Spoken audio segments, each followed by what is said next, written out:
श्री कृष्णा, राधे राधे, श्री हरिदास। स्वागत है आप सभी का। आज हम दशा माता के 8वें दिन की कहानी का श्रवण करेंगे। एक घर में दो देरानी जेठानी थी। उनके कोई भी संतान नहीं होती थी। वे दोनों मेहनत मजदूरी करके पेट पालती थी। एक दिन दोनों सवेरे सवेरे गांव में आग लेने गई, किंतु किसी ने भी उनको आग नहीं दी, क्योंकि पूरे गांव में दशा माता का पूजन था। दोनों खाली हाथ घर आकर कहने लगी कि आज तो पूरे गांव में दशा माता का पूजन है, कोई भी हमें आग नहीं देता, क्या किया जाए। तब जेठानी बोली कि कोई बात नहीं, आज हम लोग भी व्रत करते हैं। शाम को जब आग मिलेगी तब रसोई बनाकर भोजन कर लेंगे। शाम के समय जेठानी अपनी पड़ोसन के घर आग लेने गई और पूछा कि दशा माता के पूजन करने से क्या होता है। तो उसने जवाब दिया कि जिस बात की इच्छा करके गंडा लिया जाए वह इच्छा निश्चय ही पूर्ण होती है। तब जेठानी बोली कि बहन, अब की बार जब गंडे पड़ें तब मैं भी गंडा लूँगी और पूजन करूँगी। जेठानी आग लेकर पड़ोसन के घर से बाहर निकली ही थी कि गायें चरकर आती दिखाई दी। उसके पीछे पीछे ग्वाला भी आ रहा था। उसके कंधे पर एक बछड़ा था और एक गाय उसको चाटती हुई उसके पीछे पीछे आ रही थी। पड़ोसन ने पूछा, भैया तुम्हारी गाय पहली ब्याई है या दूसरी या तीसरी? तो उसने कहा कि यह तो पहली बार ब्याई है। पुनः उस स्त्री ने कहा कि बछड़ा है या बछिया? ग्वाले ने जवाब दिया कि यह तो बछड़ा है। तब जेठानी से कहा कि लो, अब घर जाकर दशा माता का गंडा ले लो। 9 दिन तक कथा कहानी सुनना, 10वें दिन सिर से स्नान करके और पूजा करना। दशा माता चाहेगी तो 10 दिन के अंदर ही तुम्हारी मनोकामना पूर्ण करेगी। उसने अपने घर जाकर देवरानी को भी यह बात बताई। दोनों ने दशा माता के गंडे लिए और यह मन्नत मानी कि यदि हमारी संतान होगी तो हम सुहागिनें न्योत कर विधि विधान से व्रत को पूर्ण करेंगी।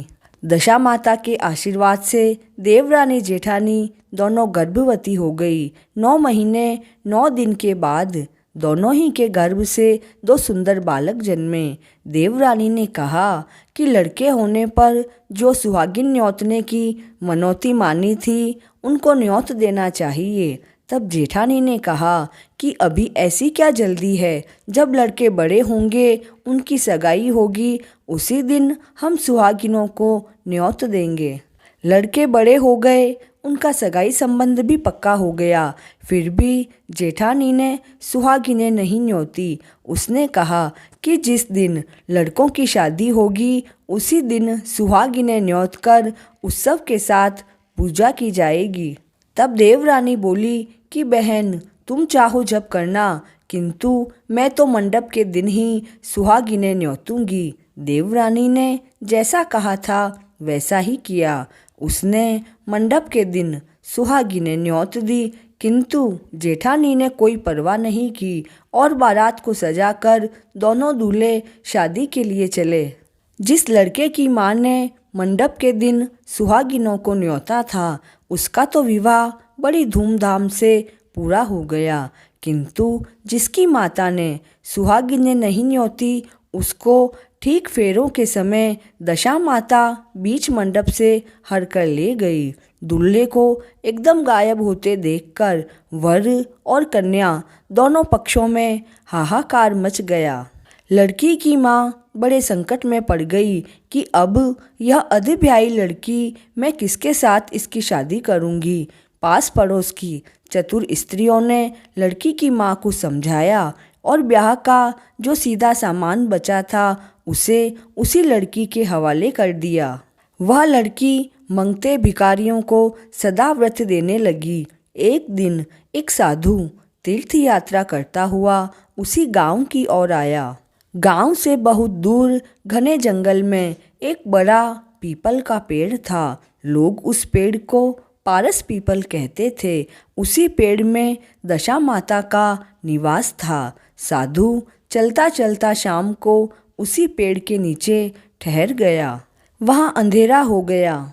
जब दिया बत्ती का समय हुआ तो झाड़ूदार ने आकर उसी पेड़ के पास मैदान में झाड़ू लगाई।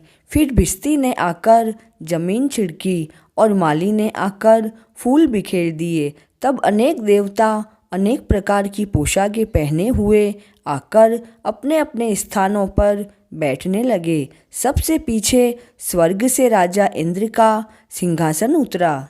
उसी के साथ अनेक अप्सराएं साज और सामान के साथ वहां आई और इंद्र के सिंहासन के सामने नाचने लगी। उसी समय दशा रानी उस अतब्याहे लड़के को गोद में लिए हुए पीपल के पेड़ से उतरी। इंद्र के साथ साथ स्वर्ग से एक सुरा गऊ भी आई। उसने 2 कटोरा दूध दिया। लड़के ने अतब्याही के भाग का 1 कटोरा दूध अलग रख दिया और 1 कटोरा दूध पी गया। जब तक नाच गाना होता रहा, दशा रानी लड़के को गोद में लेकर बैठी रही। सवेरा होते होते देवताओं का दरबार भंग हुआ। साधु भी वहाँ से चलकर गांव में चला गया। वही साधु गांव में भिक्षा मांगता मांगता उस अतब्याही लड़की के घर आया। लड़की ने उसके लिए भोजन बनाकर तैयार किया। बाबा जी भोजन करने बैठे। तब लड़की ने 3 पत्तलें परोसकर एक को अतब्याहे वर के नाम से अलग सरका दिया। 1 पत्तल बाबा जी के सामने परोसी और 1 पत्तल उसने सामने रखी। बाबा जी ने अपने आप से कहा, वाह, जो बात वहाँ देखने में आई वही बात यहाँ भी देखने में आ रही है। तब लड़की ने पूछा कि कौन सी बात बाबा जी? बाबा ने बात बताते हुए कहा कि हम तो वैरागी लोग ऐसी अनेक तरह की बातें कहाँ करते हैं। तुमको इन बातों से क्या लेना देना? तुम भोजन करो। लड़की तो हट पर बैठ गई, फिर भी बाबा चुप रहे। तब लड़की बोली कि आप साधु हैं तो मैं भी सती हूँ। आप या तो अपनी बात का भेद बताओ या मेरा श्राप लो। तब बाबा ने रात का सारा हाल उसे बता दिया। उसने बाबा के साथ उस पीपल के पास जाने का निश्चय किया। बाबा आगे आगे चले और लड़की उनके पीछे पीछे। बाबा लड़की को पारस पीपल के पास छोड़कर चले गए। जब शाम हुई तब रोजाना की तरह झाड़ूदार ने झाड़ू लगाई, भिश्ती ने जमीन छिड़की, माली ने फूल बिखेरे। राजा इंद्र आए और परियों का नाच गाना होने लगा। उसी समय दशा रानी पीपल पर से उतरकर दरबार में बैठी। लड़के ने सुरा गाय से दूध लिया और उसके अधब्याई का कटोरा अलग रखकर ज्यों ही अपना कटोरा मुंह से लगाया, तभी लड़की कटोरा हाथ में लेकर वर के सामने आ गई और वह बोली कि अपना भाग लेने के लिए मैं उपस्थित हूँ, सेवा भी करूँगी। तब वह बोला, मैं दशा रानी की सेवा में रहता हूँ। अभी मुझे दरबार में जाकर उन्हीं की गोद में बैठना है। यदि तुम मुझे चाहती हो तो दशा माता को प्रसन्न करके उनसे मुझे मांग लो। लड़का दशा रानी की गोद में जाकर बैठ गया। लड़की अप्सराओं के साथ नाचने लगी। जब सवेरा हुआ तब दशा रानी ने कहा कि यह नई नाचने वाली लड़की बहुत नाची है। उन्होंने कहा, मैं तुमसे प्रसन्न हूँ, मांग जो मांगना हो। लड़की ने दशा माता से वचन ले लिया कि जो मांगूं सो पाऊं।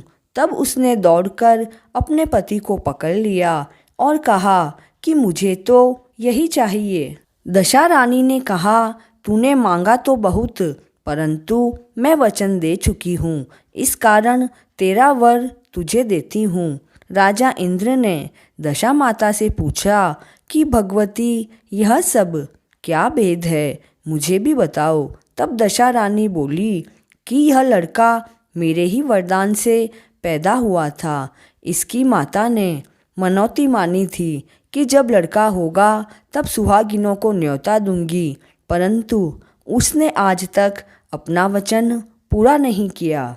इसी कारण मैं अपने दिए हुए इस बालक को विवाह मंडप से हर लाई थी।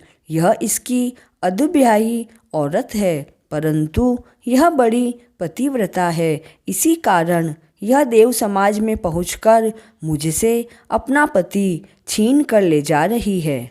दशा माता के ऐसे वचन सुनकर इंद्र आदि सभी देवताओं ने वर और कन्या पर फूल बरसाए। तब तक साधु बाबा भी वहां आ गए। साधु बाबा, उसके पीछे दूल्हा और उसके पीछे लड़की, इस प्रकार तीनों गांव की ओर चले गए। जब वे लोग गांव के पास पहुँचे तब लोगों ने लड़की के पिता को खबर करी कि तुम्हारी लड़की अपने दूल्हे के साथ वापस आ रही है। जिस दिन लड़की चली गई थी उसी दिन से वह लोक लाज से घर के मारे बाहर नहीं निकल रहे थे। अब उसके परिवार वालों को रोजाना नई बातें सुनने में आई तो उन लोगों ने किवाड़ बंद कर लिए। उन्होंने समझा कि लड़की बाबा के साथ साथ आ रही होगी। उसी संबंध में लोग हमारा मजाक कर रहे हैं। किंतु जब गांव के गणमान्य और प्रतिष्ठित लोगों ने उनसे वही बात कही तब वह घर के बाहर आया और उसने दरवाजे पर सचमुच लड़की के साथ दामाद को खड़ा देखा। तब तो उनकी प्रसन्नता का कोई पार नहीं रहा। लड़की ने अपनी माता से कहा कि पहले वर के घर से सुहागिनों को न्योता कर बारात यहाँ आनी चाहिए। अतः लड़की के पिता ने लड़के के घर खबर भेजी। वहाँ पर सुहागिनों को न्योत कर बारात चली। बड़ी धूमधाम से विवाह हुआ। वर दोनों अपने घर गए। तब फिर से लड़के की माता ने सुहागिनें न्योती। दशा माता ने जैसी सती की दशा फेरी, वह कथा के श्रोता वक्ता आदि सभी का कल्याण करे। बोलिए दशा माता की जय हो।